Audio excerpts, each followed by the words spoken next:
So I've talked about this idea of these conservation strips and providing these additional resources for natural enemies. But I want to focus particularly on native plants. So what is a native plant? That's an important question to be asking. It might seem kind of like a silly question to ask, but it is an important question to address. The USDA Natural Resource Conservation Service has said that a native plant is a plant that is part of the balance of nature that is developed over hundreds or thousands of years in a particular region or ecosystem. And I've underlined that point there. They go on to say that the word native should always be used with a geographic qualifier, such as native to New England, for example. And only plants found in this country before European settlement are considered to be native to the United States. So I've kind of highlighted this idea of being native to a particular region or ecosystem, and they say that a geographic qualifier must be used. And this is an important point. Let's look at the distribution, the native distribution of smooth sumac. This species is native throughout the entire continental US and much of Canada. But we know that there are going to be genetic differences in the populations in Washington State versus Alabama, for example. And this is really an important point that ecologists and restorationists are particularly concerned about. Their goal is in restoring native habitats is to maintain the natural genetic diversity of those ecosystems. So it's really not the same to bring in the same species from Washington and plop it into an ecosystem in Alabama. So this is an important point that many are concerned about. When we look at the commercial industry, the concern is that the term native might become a blanket statement that just because the species is native here, it's the same as being native here. So that's a concern that we need to be aware of. So why native? So plants and insects have these dynamic relationships. Plants have developed certain defenses, whether they're chemical defenses or physical defenses that help them defend themselves against herbivores. And the herbivores in turn adapt to overcome these plant defenses. So there's kind of this give and take where they've adapted to be able to coexist with one another. So this is just kind of a simple example, but basically plants are a basic foundation of any ecosystem. They support the herbivores, so Kentucky plants support Kentucky insects, and Kentucky insects support other wildlife as well. But when you bring in these exotic plants, they're not really able to plug into those native ecosystems. So again, why native? We're promoting our native wildlife, including our beneficial insects, natural enemies and pollinators, and we can use native to restore vanishing natural habitats. Native plants are already adapted to Kentucky's environments, including Kentucky's major insect pests and other factors as well. And native plants are less likely to become the next major invaders. So the next question then is, which native plants attract the most beneficial insects? And this is a question that was asked by some researchers at Michigan State University. And what they did was they had an evaluation of 40-some different plant species. Almost all of them are native. And they looked at the number of natural enemies that were attracted to these different plants. They also compared the number of herbivores attracted to those plants. And they came up, here are the examples of the natural enemies that were collected from these plants. There are quite a few here, including parasitoid wasps, insidious flower bugs, soldier beetles, predatory plant bugs, spiders. Spiders really are such an important and huge group of predators, whether you're talking about agricultural fields or tree canopies or everything in between. But also predatory thrips, lady beetles, and others as well. So then they came up with their list of their top 26 native plants. And they looked both at natural enemies and bees as important pollinators. And many of these species are also native to Kentucky. I'll give a few examples of what they found. Here's sand Coreopsis, and they found that there were 4 times more natural enemies on the Coreopsis compared to the mowed grass.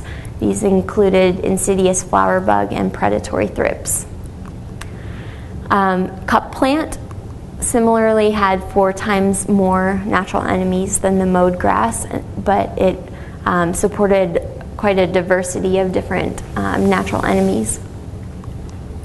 Horse mint had 6 times more natural enemies than the mowed grass, with soldier beetles and predatory plant bugs as the dominant natural enemies. And common boneset had 20 times more natural enemies than the mowed grass. And these included quite a few different types of natural enemies. Then they also asked the question of what plant characteristics are really most important in determining or predicting which plants will attract the most natural enemies. So these are the characteristics they compared: the time of the peak bloom period, the floral area, maximum height of flowering, the color, looking at hue and chroma, and also the corolla size. And they found that the most important factor was time of peak bloom, but this wasn't particularly helpful because basically they found that plants that bloom later in the season have more insects, simply because there tend to be more insects later in the season. So that's not particularly helpful when you're trying to support natural enemies in the spring or early summer. But the next most important factor was floral area. So basically plants that had more flowers or larger flowers tended to support more natural enemies. So again, let's return to the question, what resources are available in nursery settings? Now, of course, you're not going to want to be planting these native plantings in this area, but what areas exist in the nursery setting outside of the production areas? Where can we incorporate more resources for natural enemies? So maybe in areas that aren't easily mowed, maybe next to water or on sloped areas.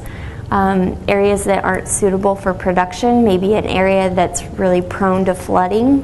That area could be converted into more of a wetland area, or areas that just aren't used for production for whatever reason.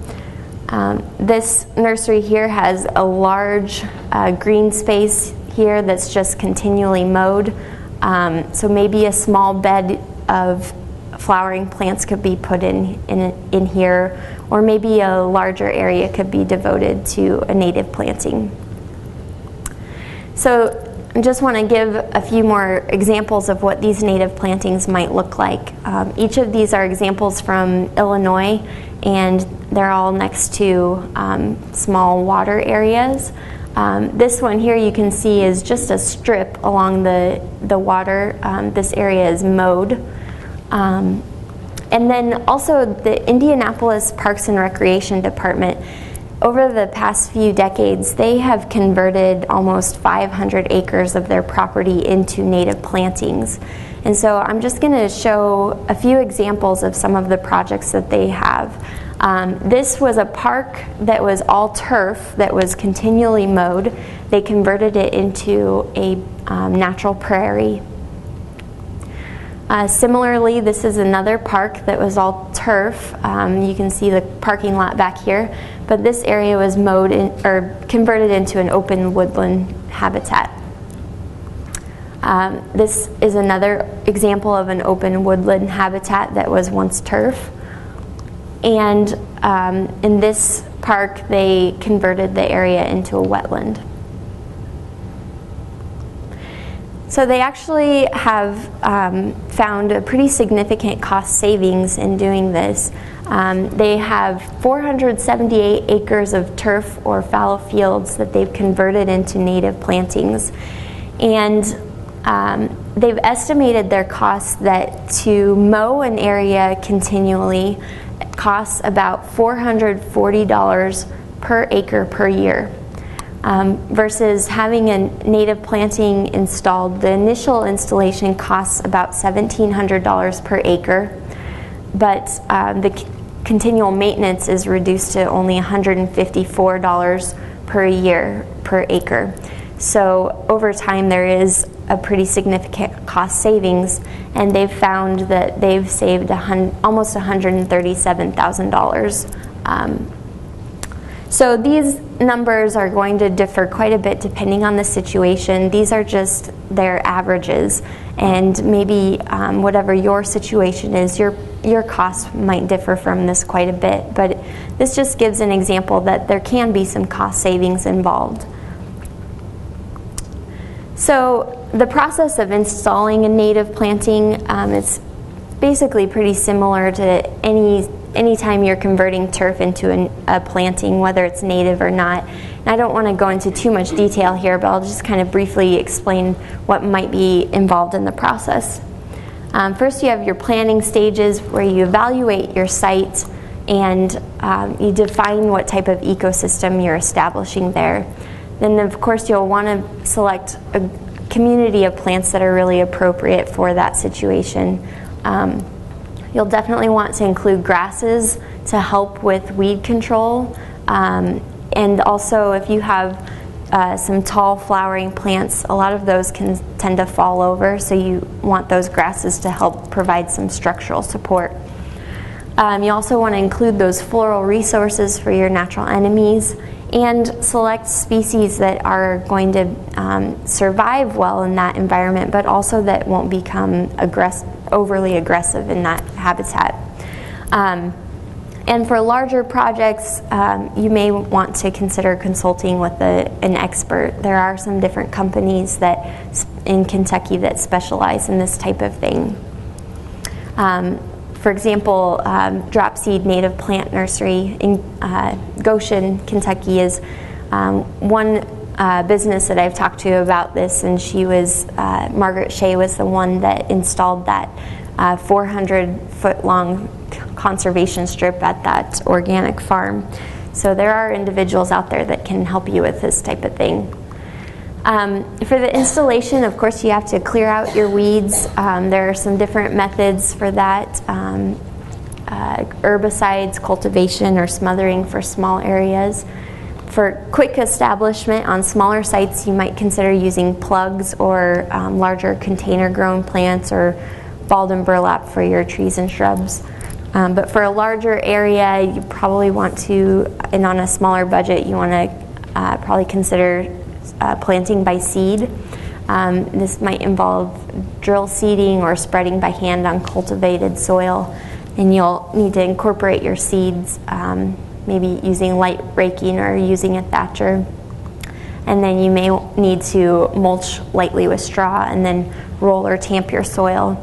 And I've talked to a few different individuals about this process, and each one of them has kind of given me a different answer. So these are just possible parts of steps in the process, and it might differ depending on the situation. One example of an approach for maintaining a prairie in the first years, the biggest problem, of course, is weed control. So one approach is during the first year you would mow 2 to 4 times to a height of 4 to 6 inches. The second year you would only mow maybe 1 or 2 times. The third year you just maybe mow once in the late fall. and then hopefully by the 4th year and following, you can just do some spot control of weeds as needed.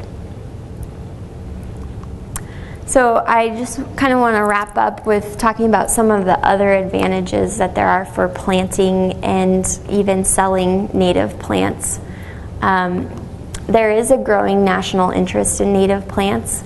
There's a Sustainable Sites Initiative that's organized by the American Society of Landscape Architects, the Lady Bird Johnson Wildflower Center, and the United States Botanic Garden. And this is basically a program, a certification program in sustainability. And it's a pretty comprehensive program. It includes all aspects of the landscape, water, soil, plants, what equipment you're using in the landscape, and even the air quality. So it's a pretty involved program. And part of that program is with the plants. They do encourage you to use native plants as much as possible, and the more you use the native plants, the better score you get. And there are 150 pilot programs in 34 different states and in 4 different countries, so it's a pretty big program, and these include public parks, botanical gardens, and different campuses. The Cincinnati Zoo is even a participant of this program. And there is an increasing interest among homeowners. I've spoken with some different individuals in the industry that kind of do a little more with native plantings, and they have indicated that there is a growing interest in native plants. A lot of people are thinking more sustainably in general, thinking about rain gardens and edible landscaping, as Krista will talk about.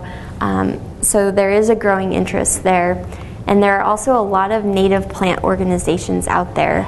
And these aren't just lifelong plant lovers that are members. These are becoming just the general public that are becoming more interested in native plants.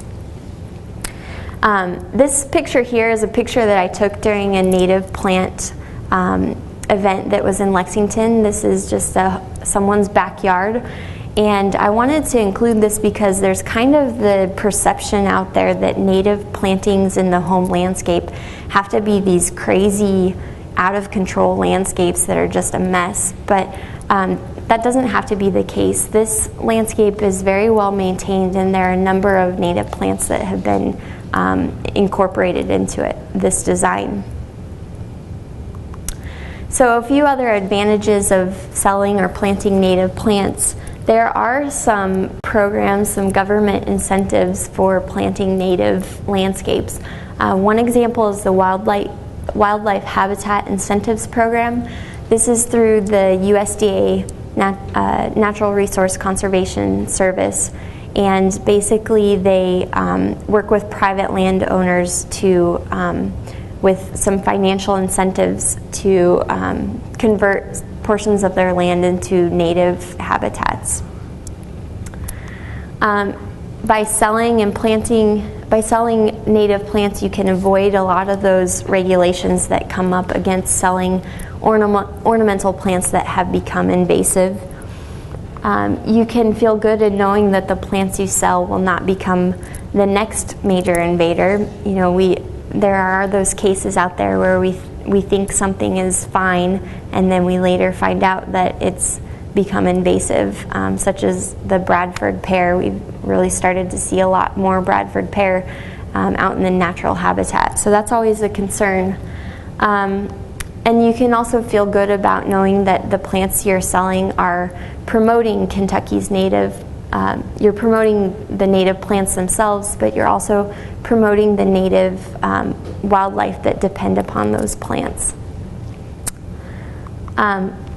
So I don't mean to end on a bad note, but we've all seen this in the landscape, both in urban settings and rural settings, where these plants have invaded the landscape, and I think we can all agree that nobody wants to be seeing this. We've got winter creeper, euonymus, and English ivy, and honeysuckle, and all kinds of things that are invading the landscapes. But I just want to end with this photo. I just think this is a nice example of what a natural habitat can look like, and that there is a lot of beauty in the natural habitat. And this photo comes from a restoration project in Pennsylvania.